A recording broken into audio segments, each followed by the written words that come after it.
Bonjour tout le monde, j'espère que vous allez bien. Salut Djouzam. Salutations. Comment tu vas? Ouais, je suis toujours en vacances. Toujours en vacances. Hein. Merci beaucoup d'être là encore une fois, c'est cool. Aujourd'hui, tu vas nous montrer Warhammer Invasion. Exactement. Alors pour une fois, c'est pas un CCG. Non, c'est un LCG. Mais ça reste toujours un jeu mort. Et... oui, celui-là, il est donc mort. On reste quand même un peu dans la thématique. De toute façon, les LCG, à part les coops, les solo, coops, ils sont tous morts. Ils sont tous morts. Voilà. Ouais. Vive FFG. Hein. Ils sont sympas. Hein. C'est vrai qu'ils sont tous morts. Tous, ils les ont tous tués. T'as joué à tous les LCG, toi, je crois. Hein. Compétitif, oui. Ouais. Call of Cthulhu. Ouais, j'ai toute la collecte. Ah bah tiens, on le fera. Ouais, faudra qu'on J'ai fasse. toujours voulu y jouer à celui-là. Ouais, c'est très sympa. Donc Call of Cthulhu. Je relis les règles, ça fait longtemps que j'ai pas joué. Warhammer Invasion, Game of Thrones. Moi j'ai que la V2 de Game of Thrones. Oui. Ah, très bon jeu. Oui, pour les... Il y en a certains qui vont dire que la V2. Star Wars. Android Netrunner. L5R. Qui est le dernier. Conquest. Warhammer Conquest. Qu'est-ce qu'il était bien, Conquest. Ouais, j'ai joué une fois ou deux seulement, mais la programmation... Bon bref, on fera tout ça en vidéo parce que... Donc aujourd'hui, c'est Warhammer Invasion, exactement. Un jeu qui était apparu en 2008 et mort en 2013. Quelque chose comme ça. Un an après ANR, je crois. Ouais, il est mort pas longtemps après. 2008, c'est sûr, c'est fin 2008. Ça, c'est sûr, c'est 2008. Ouais. C'est fin 2008, je me rappelle. 2012-2013, dans ces eaux-là, il y a eu... Non, il est mort après 2013, parce que 2013, il y a eu le championnat de France que j'ai gagné. Ah ouais. Monsieur... Putain, je savais même plus. Monsieur champion de France de Warhammer Invasion. Bravo. C'est en 2013. Hein. Donc, au moins jusqu'en 2013. Mais il me semble pas qu'il Non, je crois qu'il a tenu un an ou deux de plus, hein, parce qu'il y a eu des Deluxe qui sont sortis. Ouais. Ils ont sorti le mode multijoueur, il y a eu 2-3 Deluxe qui sont sortis derrière et le jeu est mort pas longtemps après. Quoi. Ouais. Et c'était encore un problème de licence ou pas du tout? Ils ont sorti Warhammer Conquest derrière. Donc ça peut pas être un problème de licence. Est-ce que 40K et peut-être différentes battles, je pense qu'ils l'ont... Peut-être que là, le battle, ils l'avaient récupéré pour un jeu de FIG à qui ils avaient octroyé la licence. Ou il y a peut-être quand même un truc... Si c'est le cas, je suis pas au courant. Moi, dans mes souvenirs, c'est plutôt... Je sais pas. Dans mes souvenirs, c'est plutôt... Ils ont fait un peu comme tous les autres LCG, c'est-à-dire qu'ils les sortent, ils laissent la commu se démerder, puis la commu s'essouffle toute seule, et puis quand le jeu meurt, ils arrêtent, et puis ils en sortent un autre. Voilà, c'est ça. Enfin, là, ils ont arrêté, ils n'ont pas sorti de nouveau. Ouais, là, c'est... On pourrait faire une émission dédiée FFG. C'est spécial FFG, en direct avec Christian Peterson. Et en tout cas, moi, j'ai toujours entendu parler de ce jeu-là. En même temps, quand c'est les fans qui m'en parlent, forcément, les fans me disent qu'il est bien. Voilà. C'est ça. Je vais pas dire qu'il est mauvais, dans le peu qu'on avait commencé à m'expliquer, ça m'a l'air d'être vraiment cool. Du coup, écoute, vas-y, c'est parti. Ok. Qu'est-ce que tu veux dire ? Déjà, la première chose qu'on a, c'est notre capitale. Notre capitale, donc c'est notre ville, en gros, c'est ça. On va jouer là-dedans. Voilà, enfin autour. Autour. Enfin. Et est-ce que la capitale est liée à une faction? Exactement. Alors, ce que tu vas voir, c'est qu'il y a ce qu'on appelle des points de... je ne me rappelle plus du nom, mais ça va me revenir. En gros, sur chaque carte, on peut voir qu'on a, hop là, comme ça, ici, un coup. Ok. Donc ici, ça coûte 2 ressources. Et ici, on a une marque KO, quoi. Je ne me rappelle plus du nom, mais je vais me rappeler, je suis sûr que je vais me rappeler. Et donc, l'intérêt, c'est que la capitale te donne 1. Ce qui fait que cette carte, tu payes 2 et c'est tout. Mais si, par exemple, je prends cette carte-là, cette carte-là me coûte 2. D'accord. Comme j'ai qu'une seule carte KO en jeu, qui est ma capitale, voilà, elle me coûte 1 de plus. D'accord. 1 de plus, mais dans cette ressource-là, en ressource. Voilà, elle me coûtera 3. Et par exemple, si je prends ça, alors cette carte coûte 0, mais avec 3 symboles, là, j'en ai qu'un, donc elle me coûtera 2. D'accord. Et n'importe qui peut jouer une carte d'une autre faction. Le seul problème, c'est qu'il va payer le coût supplémentaire. Et je suppose que tu as des cartes dans le jeu qui existent qui, lorsqu'elles sont en jeu, te procurent des symboles comme ça. Alors, toutes les cartes d'une faction te procurent l'icône. Tu vois, elles l'ont toutes. Ce qui fait que, par exemple, si je joue ça... Tu as 2. Là, maintenant, j'en ai 2. Donc celle-là me coûtera plus que 1. Donc ça se comporte comme le threshold, comme le seuil à Spoils, mais... t'es quand même pas bloqué, tu peux le jouer si t'as pas le seuil, c'est juste que ça te coûte plus de ressources. Voilà. C'est super intelligent. Ok. Ouais, comme il y a des cartes comme celle-là, voilà, par exemple, là, on voit qu'il y en a 4. Ah ouais. Bon, là, si je veux arriver à le jouer, C'est super intéressant parce que ça te crée à la fois une notion de tempo. C'est que tu sais que les grosses cartes à gros seuil, elles peuvent pas arriver tout de suite, t'es obligé de te développer. C'est ça. Mais malgré tout, si tu as un moteur de jeu, ça doit exister, je pense, un moteur de mana explosif qui te génère plein de ressources neutres, tu peux quand même lancer rapidement des cartes qui normalement arriveraient que plus tard, ou j'imagine que ça doit exister. Hein. Bon, il y a toujours des moyens de moyenner. Hein. Mais je trouve ça intelligent. Ah, attends. Putain, les illus sont belles. Hein. Attends, je vais retrouver le nom. C'est la loyauté, la loyauté. Ah ben voilà. Bon, les élus sont jolis. De toute façon, FFG, bon, de manière générale, ils font des trucs on pas peut leur trop- trouver pas trop plein de dégueulasses. défauts, mais... donc ok, pour jouer les cartes, ça roule. Voilà. Donc, on a 5 types de cartes. Ok. Les premières qui sont les unités. Les unités, Donc, les unités, on les reconnaît parce qu'ils ont des points de vie. d'accord. Voilà. Le petit Les marteau, c'est... dégâts sont cumulés. Il y a des jetons qu'on D'accord. garde, ce qui fait que si tu as 2 points de vie, si tu prends un, au tour d'après tu reprends un, t'es mort. D'accord. Ça, c'est leur puissance. Ok. Voilà, avec le texte. Hein, y a rien de... La puissance, Alors, suivant la zone, c'est là que le jeu est très intéressant, c'est que suivant la zone où on est, on fait pas la même chose. Ah, Ici, c'est la zone royaume. d'accord. La zone royaume, c'est le nombre de ressources que tu as au début du tour. Donc ici, tu vois, déjà, tu en as 3. D'accord. Et si je mets ça ici, au prochain, j'aurai 4. 4. Ok. Ouais, on gagne une ressource par pouvoir ici. Voilà. Donc on compte le nombre Exactement. de pouvoirs. Ça, c'est bien. Si je le mets ici, c'est la zone de quête. La zone de quête, elle a 1. Si je mets ça, j'en aurai 2. Et c'est le nombre de cartes que je pioche. Oh la vache. Ça, c'est super bien. Voilà. Et ici, c'est le champ de bataille. Si je le mets donc tout en haut, hop, je vais pouvoir attaquer avec ça. Et ça, c'est le nombre de points de dégâts que je vais faire Ok. à Le l'adversaire. nombre de points de dégâts que tu fais, mais est-ce que c'est aussi le nombre de dégâts que tu fais à une créature si c'est bloqué? Ouais, alors les attaques défense sont un peu particulières. En fait, j'attaque avec... Ok, bon, on verra voilà. le moment venu. Ça roule. Donc j'ai les unités. Donc, ressources, draw, combat. Déjà, ça, je kiffe bien. On a les supports. Alors les supports, eux, ils rentrent en jeu et ils ont un texte, mais ils n'attaquent pas ni rien. C'est des bâtiments, des choses comme ça.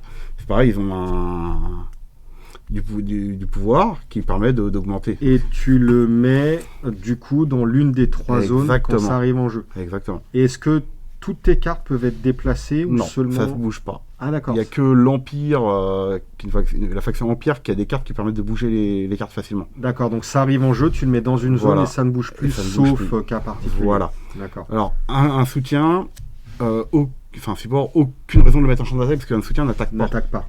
Voilà. Ok. Et tu as plutôt intérêt, je suppose même, à protéger tes cartes, soit dans le royaume, soit dans la quête, parce Oui. que c'est une zone qui est pas... Alors, tu attaques qu'avec ton champ de bataille, mais tu peux te faire attaquer n'importe où. Ah, quand même. Et justement, T'es pas à le l'abri, placement va jouer. Sachant que le but du jeu est de détruire 2 zones de l'adversaire.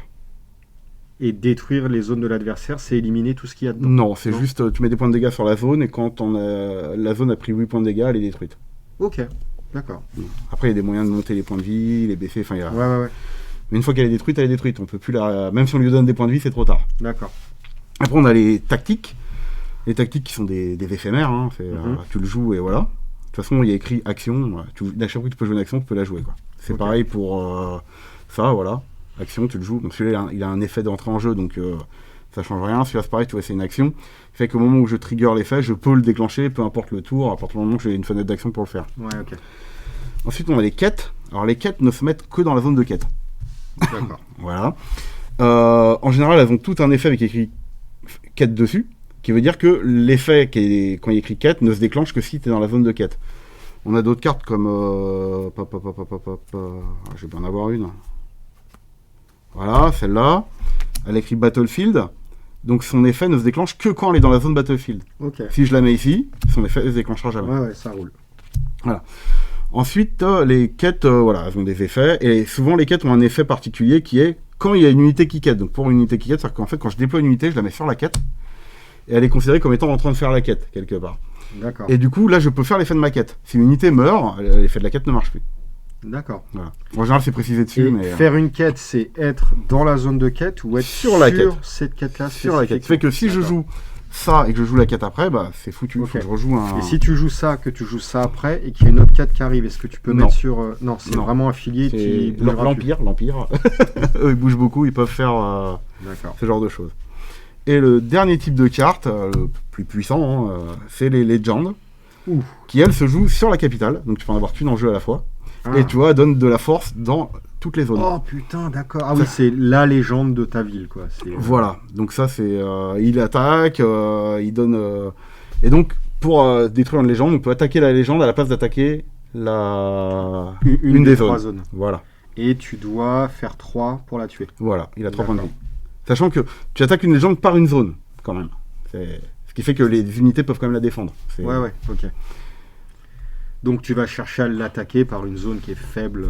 Pas trop protégée, voilà. Ouais. Ou si tu veux obliger l'adversaire à défendre, tu vas l'attaquer par une zone qui est protégée parce que tu sais que ça va être la boucherie pour lui. Et tu vas faire le ménage, quoi. Voilà, sachant que quand tu tues, par exemple, je sais pas, j'ai une unité, j'ai ça ici, ça me donne un pouvoir, mais si j'attaque que tu défends à meurt, du coup tu n'auras pas cette ressource au tour d'après. Oui. Okay. Ok. Ça a l'air d'être ouf. Voilà. Alors comment se joue le jeu ? Parce que finalement c'est ça qui nous intéresse. Bah oui. Donc, en fait, on a des phases qui correspondent aux zones. C'est marrant. Okay. Donc, on a déjà une phase 0 qui est le début de tour. Celle-là, je la passe, elle a été rajoutée après pour déclencher tout ce qui se jouait au début de tour. Les effets de début de tour, voilà. Ensuite, on a la phase Kingdom. La phase Kingdom, tu gagnes une ressource par... Ok, tu prends des jetons. Ouais, tu as des jetons ressources, tu les prends, voilà. Ok. Ensuite, tu as la phase de quête. Tu pioches une carte par icône. Ensuite, tu as la phase capitale, où là, tu joues tes cartes. Unité, quête, support, légende, voilà. Okay. Les tactiques, comme tu peux les jouer quand tu veux. C'est au moment opportun. C'est au moment opportun, voilà. Et ensuite, tu as la phase de Battlefield, où tu vas attaquer. Ok. Avec la phase de Battlefield, tu fais quoi ? Par exemple, là, je mets ça ici. Je dis, en arrivant en phase Battlefield, je t'attaque et je déclare mes attaquants. Donc, je choisis autant de persos que je veux dans ma zone Battlefield. Okay. Je dis celle-là attaque et je choisis la zone que j'attaque chez toi. Est-ce que tu les engages Non. Non. D'accord. Alors, on les engage pour autre chose. Okay. Donc par exemple, j'attaque ton royaume. Toi, tu peux te défendre avec les unités qui sont dans le royaume. Donc par exemple, imaginons que, je sais pas, on va bien avoir une unité. Voilà, hop. Bon, celle-là, elle est en allemand, je crois. Mais j'ai la version anglaise. Hein. Donc là, j'attaque ici. Qu'est-ce qui se passe ? Toi, tu peux défendre. Ouais. Si tu défends, je vais prendre mon pool de dégâts et je vais les infliger sur tes créatures. Sur les défenseurs avec qui tu as décidé de défendre. D'accord. Tu peux décider de pas défendre, dire oh non, finalement je défends pas. Et toi, tu vas faire pareil. Tu vas prendre ton pool de dégâts et tu vas l'infliger à mes créatures. D'accord. C'est comme The Spoils. Enfin, voilà. Comme certainement d'autres jeux. Ça, c'est un pool général dans les deux sens. Okay. Le surplus ira à la capitale. D'accord. Voilà, donc si tu défends pas, tout va à la capitale. Et donc, je mets les points de dégâts sur la capitale. Une fois qu'il y a 8, elle est détruite. Ok. Autre chose que l'on peut faire avec une carte, on peut faire un développement avec. Je la mets face cachée dans une zone. Ça s'appelle un développement. Voilà. Et ce développement donne un point de vie à la zone. Oh, c'est bon ça. Voilà. Sachant qu'après, il y a des cartes comme par exemple lui qui dit tous les développements deviennent des créatures avec 2 d'attaque et 2 points de vie. Tu vois, après, c'est une légende, il coûte 6. Est-ce que ça peut être une stratégie de jeu autonome dans certains archétypes ou est-ce que généralement, c'est des actions que tu décides de faire en cours de partie quand tu sens que tu es un peu dans la merde et que tu as besoin Ça dépend des decks. Ouais. Par exemple, avec ce deck-là, je sais que je vais en mettre tout le temps parce que dès que lui va tomber, ça va être un carnage. Donc tu peux les mettre en champ de bataille. Hein. Tu dis, je développe mon champ de bataille et une fois que tu en as mis 3, tu le poses. Ça fait que finalement, tu as 3 bonhommes qui ont 2 d'attaque, plus lui qui a 2 d'attaque, tu vas attaquer à 8, tu vas détruire une zone si ton adversaire a rien. Ah oui, alors qu'ils ont que 1 d'icône. Ah oui, donc tu vas gagner 1 sur chaque... Et en plus, surtout, mettre un développement, c'est gratuit. Je le pose et voilà. J'ai juste le droit d'en mettre qu'un par tour. Ah ouais, c'est gratuit en mana, bah oui, puisque tu peux pas justifier du coup ces phases cachées. Voilà. Ah ouais, bah ouais. Donc ça permet de recycler des cartes mortes, aussi. Ah, c'est super intéressant. C'est intéressant. Ça. Après, il y a des cartes qui combattent avec des développements, comme par exemple ça. Ça, par exemple, ça dit tu détruis un support qui a un coût qui est inférieur ou égal au nombre de développements que tu as dans ton champ de bataille. Donc, tu as intérêt à développer ici pour dire si par exemple tu mets un support qui est un peu trop chiant, je peux le détruire. Ok. Voilà. Donc, les développements, ça marche comme ça. Après, il y a une autre chose qui apparaît, c'est la corruption. Ouais. La corruption, ça va engager une de tes unités. Quand on dit cette unité est corrompue, je dois en avoir, parce que de toute façon je joue corrompu. Par exemple, celle-là, voilà.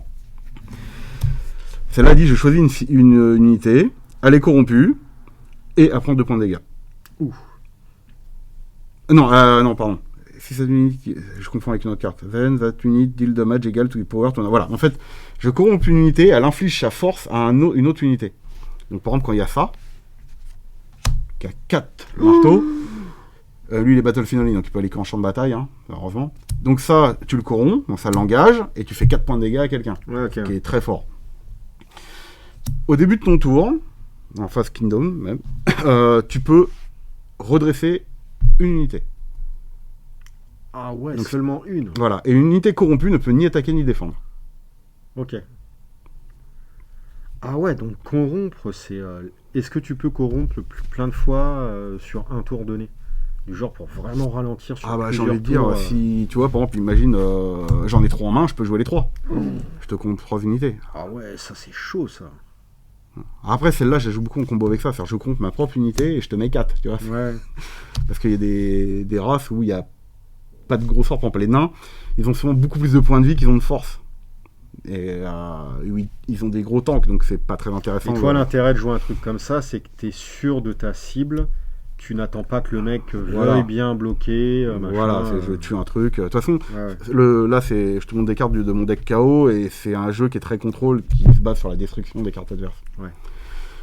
Voilà. Après, voilà, ça peut aussi servir à dire, le gars dit, je déclare une attaque. Tu fais, lui là, il est corrompu, donc il attaquera pas. Et ça peut, ou alors, ça peut marcher en éphémère à la déclaration de l'attaque. À la déclaration de l'attaque, avant qu'il déclare ses attaquants. Si une fois qu'ils sont déclarés, il a fait la déclaration des attaquants, c'est trop tard. Ouais, d'accord. Mais ça peut marcher aussi en attaque. C'est-à-dire, tiens, je vais t'attaquer là. Le gars, tu vois qu'il a pas d'effet. Tu lui fais, tiens, lui là-bas, je te le corromps, il défendra pas. Ouais, ok. Ah mince, je voulais, oui, mais. Ouais, d'accord. Voilà, c'est pas mal ce genre de choses. Et globalement, je crois que c'est à peu près toutes les mécaniques. Après, il y a des mots-clés, des trucs comme ça Mais ça a l'air qui apparaissent. Bien. Franchement. Et c'est à peu près tout. Hein. Ok. Putain, mais je vais voir en jouant. Ça se trouve, je vais pas aimer, mais à voir comme ça a l'air vraiment bien. Et encore un jeu, tu comprends pas, quoi. Pourquoi tout le monde n'a pas testé ce jeu-là, quoi. C'est. Ok. Bon, écoute, et dans les races, dans les archétypes, il y avait quoi Alors, tu avais 6 races majeures. Ouais. J'ai récupéré. Donc ça, c'est le chaos. Ça, c'est le chaos. C'était ma faction de cœur. Que j'aime pas du tout, ça. C'est ma faction de cœur. Moi, j'aime pas la guerre. T'aimes pas la guerre? Non. Pourquoi tu joues à un jeu qui s'appelle Warhammer? Je déteste Warhammer. Je crois que je déteste encore plus Warhammer que l'Heroic Fantasy à la Magic ou LOTR. Pourtant, LOTR, j'aime pas. Hein. Mais Warhammer, c'est... Bon, Bref, les nains. Alors aussi, les races sont divisées en 2 catégories. Destruction, ordre. D'accord. Donc là, il y a les nains, il y a les elfes noirs qui sont en destruction. Ça, je veux jouer ça. Et j'ai pas de deck elfes noirs. Ah voilà. Mais merci, au revoir. Pour ceux qui me connaissent, je ne joue pas de tapette. Oh putain. Mais je veux jouer les elfes noirs, moi, c'est trop beau. Aux elfes? Ouais. Oh, ça ressemble à Flesh and Blood. Je dirais Flesh and Blood ressemble à... Non, c'est ça qui ressemble. C'est mort avant que Flesh and Blood soit né. C'est ça. Et le voyage temporel, mon gars. L'Empire. Ouais. Donc les humains et les orques. Les orques, ça peut être sympa aussi. J'ai un jeu orc, mais c'est un jeu combo, donc c'est un peu... Oh putain, je suis pas capable de le jouer, c'est ça? Bon, je sais pas. Non. Et ensuite, c'est vraiment très joli. Il y a eu 4 sous-races qui sont sorties, des races neutres. Il y a eu les rats. Les Skaven, effectivement, les rats, et les morts-vivants qui sont sortis en destruction. Ah ouais, je veux. J'ai un deck mort-vivant. Ah ouais. Ah, il est pseudo-combo. Hein, tu peux gagner en faisant la combo, tu peux gagner en jouant. Ok. Voilà. Et t'as eu les elfes sylvains et les hommes lézards qui sont sortis côté ordre. D'accord. Avec eux, par contre, comme ils n'ont pas de symbole de loyauté, ils ont des effets spéciaux naturels à l'entrée en jeu. Alors, par exemple, les Skaven, au lieu d'avoir 3-1, ils ont 2-2, je crois. Ah ouais. Voilà. Là, c'est des jeux rush. Hein. Skaven, c'est très très agressif. Les morts-vivants, tu meules les 5 premières cartes de ton deck avant de commencer. Ok. Parce qu'ils ont tous une capacité qui s'appelle Nécromancie, qui fait que tu peux jouer les cartes de ta discard. Ouais, ok. Oui, voilà. Logique. Ouais. Et après, tu les remets sous ton deck. En fait, tu les joues de la discard, et à la fin du tour, ils retournent sous ton deck. D'accord. Et donc, le but, c'est de moller. Et t'as toute une mécanique autour de ça, j'ai envie de dire. Il y a quoi? Je sais plus c'est quoi ce qu'ils font les autres. Ok, bon écoute, c'est vraiment très très beau. Oh là là, mais ça, je veux jouer ça, moi. Et donc après, ils avaient sorti des cartes pour les... voilà, histoire de dire même... voilà, on a des forteresses, mais qui sont au format que je peux mettre dans ma boîte. Ah oui, ouais, c'est mieux quand même. Ah, et c'était les fan-made. Non, celle-là, je crois pas qu'elle était fan-made. Hein. Ah bon? Je suis pas sûr, hein. Je pense pas. Hein. Ah ouais? C'est Non, bizarre. il y a... dans mes souvenirs. Non, si, c'est du fan-made ça. Parce que généralement, les cartes où il y a écrit comme ça, c'était les fans qui faisaient ça. Bah, celles-là, c'est pas du fan-made, hein, je suis sûr. Hein. Là, j'en suis sûr. Celle-là, non. Mais ça, oui. Ça, oui, mais je sais plus. Regarde, même la texture et tout. Ouais, ça veut rien dire. Ça, c'était Mika et Bud, je pense. C'est possible. Qui avaient fait ça. Et là, tu verras, celle-ci. Ah, quoique. Non, je suis pas sûr. Hein. Ouais, c'est pas la folie. Hein. Ok, non, mais en tout cas, oui, c'est mieux. Carrément. Après, il y a moins de place pour les jetons. Voilà. Mais ça tient dans la boîte. Oui. Bon, bah ok, bah écoute, tu m'as grave donné envie d'y jouer. Est-ce qu'on se fait la partie dans cette vidéo ou est-ce qu'on donne rendez-vous dans une prochaine vidéo? Alors, je sais pas, dure combien de temps déjà ta vidéo parce que... Là, elle fait 22 minutes, c'est bien, on peut s'arrêter là. Ouais. Comme tu veux. Bon, allez, on va vous faire une petite partie, mais du coup, dans une autre vidéo, comme ça, celle-ci dure pas trop longtemps. Comme ça, t'as plus de vidéos à mettre, ça fait genre, il y a du contenu. C'est ça. Non, mais sinon, ouais, là, si on joue 40 minutes, ça fait 1 heure la vidéo, c'est... J'espère que ça vous a plu. Bah, n'hésitez pas à poser des questions ou à apporter vous des précisions si on a oublié des trucs ou pas. Et puis voilà. Du coup, à très vite pour la partie où je ne jouerai pas ceci, malheureusement. Ni cela, tu vois. J'ai ni ça comme deck. Non, mais je vais jouer les squelettes ou les orques. Ouais, les squelettes c'est plus simple. Bon, moi, je te conseille même le chaos. Le chaos, c'est même... Ah ouais. Bon, la mécanique est simple, il n'y a pas de combo, il n'y a pas de truc bizarre dedans, c'est du... Ouais, mais chaos, ça me vend pas du rêve. Ouais. On verra. Okay. Bon, allez, merci beaucoup, merci de Jouzam, et puis bah, à la prochaine. Salut. Dans la partie, salut.